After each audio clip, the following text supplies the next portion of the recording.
Yeah, my name is Chris. So pre-tribe, basically, I studied secondary school in Ghana International School, then went to the States for university and got a bachelor degree in sports management. Then came back to play some professional tennis for a couple of years. And then straight from that went into tribe. So I would say I did some small internships here and there, but I didn't really have a full-time job per se. A full-time job was really just touring around Southeast Asia and playing national tournaments. And so I kind of faded away from that and yeah, started doing this. All right, my name's Mark, and I'm Christian's co-founder. So, like Chris said, we went to Ghana International School as well. Went there for 8 years. Went to America for university, same as Chris, but different states or continent and different coasts. And then did a lot of sports back in school, but nothing as serious as Chris. I never competed nationally. Came back before I joined any company or corporate. I did my first startup, which was more on the tech side, on healthcare, and I found that I found it exciting and new. But after a while, I yearned for something more customer facing, and kind of convinced Chris to start Tribe together with me 2-3 years back. So that's how we started.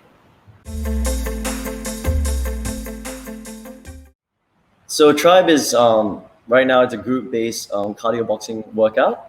It's a 50-minute class. We got 3-minute rounds, 45-second break.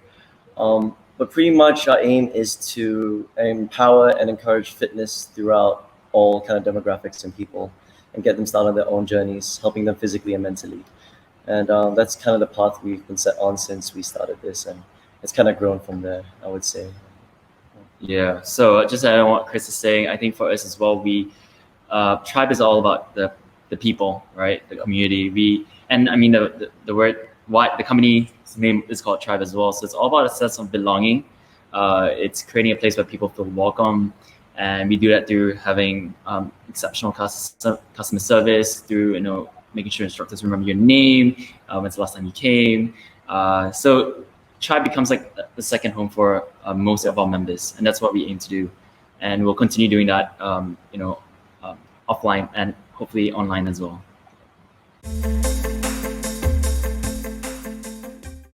I think for me anyway, from my perspective, like doing fitness is fun, running these classes, having customers come in.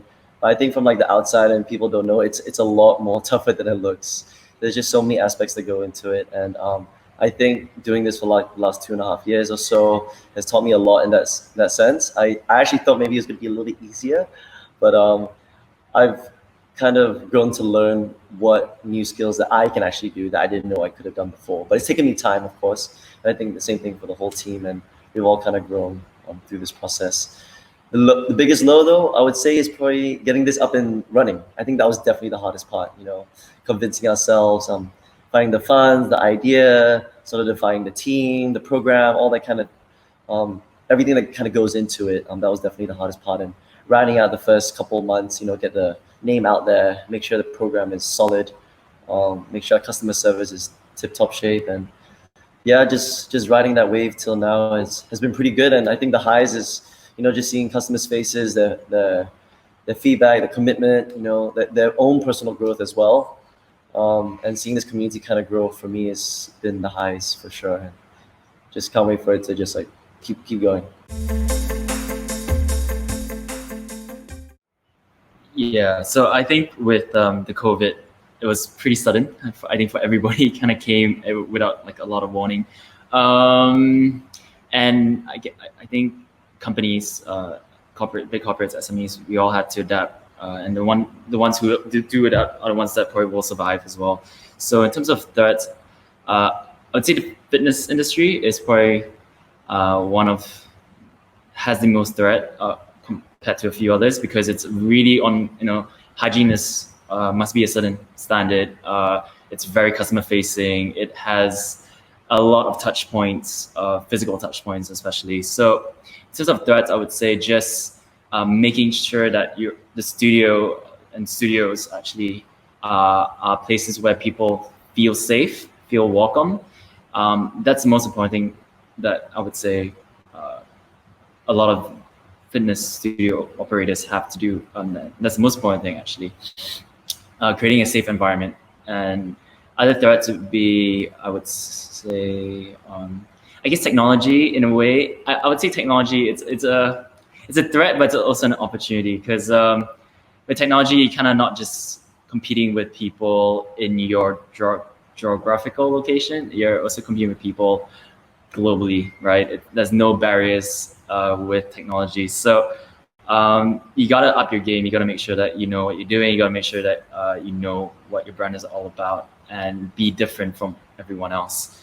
So those are some of the biggest threats. In terms of opportunity solutions, like I mentioned, technology is also an opportunity if you utilize it and leverage it correctly. So we started out with like just very simple like IG Lives, which a lot of studios did, but we moved on to like, online paid classes using Google Meets and Zoom.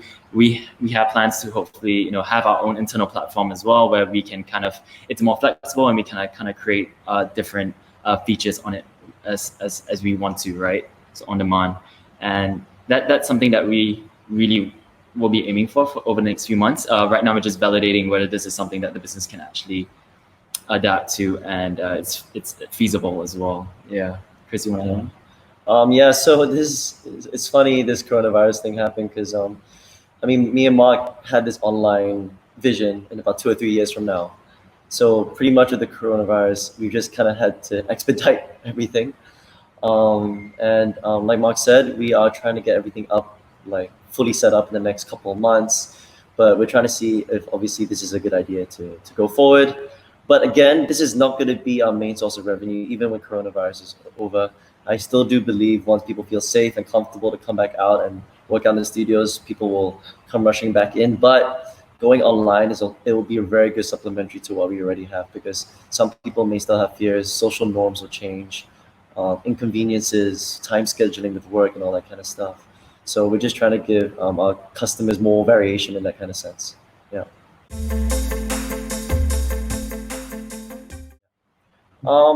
I think the people, so as soon as this like lockdown or MCO is kind of over, I think the people who are not as worried about safety or these kind of social gatherings, to make sure that we also offer those kind of safety measures to give them the comfortability that they can actually come to the studio. I think customers will come back quite soon after that, but there'll also be a lot of customers still kind of restricted that I kind of covered earlier. And I think honestly, it'll take months till it really getting back to, I think, the way it was pre-COVID.